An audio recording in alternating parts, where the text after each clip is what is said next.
വടകപ്പുളി നാരങ്ങ അച്ചാർ. നാട്ടിൽ പോയപ്പോൾ വടകപ്പുളി നാരങ്ങ കിട്ടി. അതുകൊണ്ട് സദ്യക്ക് പറ്റിയ നല്ലൊരു അച്ചാർ ഉണ്ടാക്കി. ഞങ്ങൾക്ക് ഇവിടെ ലെമൺ കിട്ടും, അതുകൊണ്ടാണ് ഞാൻ അച്ചാർ ഉണ്ടാക്കുന്നത്.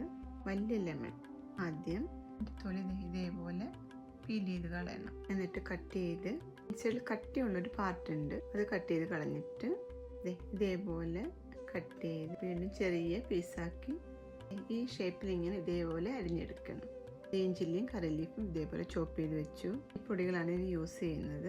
ആദ്യം പാനിൽ കോക്കനട്ട് ഓയിൽ ഒഴിച്ച് ചൂടാക്കി കടുകും മുളകൊക്കെ പൊട്ടിച്ച് ഉലുവാപ്പൊടി ഇട്ടൊന്ന് ഫ്രൈ ചെയ്യുക. ശേഷം കായപ്പൊടി ഇട്ടൊന്ന് ഇളക്കി കറി ലീഫ് ഗ്രീൻ ചില്ലി ഇട്ട് കുറച്ച് വെച്ച് ചില്ലി പൗഡർ ഇട്ട് ഇളക്കി ഓയിൽ കുറവാൻ കുറച്ച് കോക്കനട്ട് ഓയിൽ ഒഴിച്ചു കൊടുക്കാം. 1 മിനിറ്റ് കഴിഞ്ഞിട്ട് നമ്മൾ കട്ട് ചെയ്ത് വെച്ച നാരങ്ങ ഇട്ട് സാൾട്ട് ഇട്ട് നന്നായിട്ട് ഇളക്കി എടുക്കുക.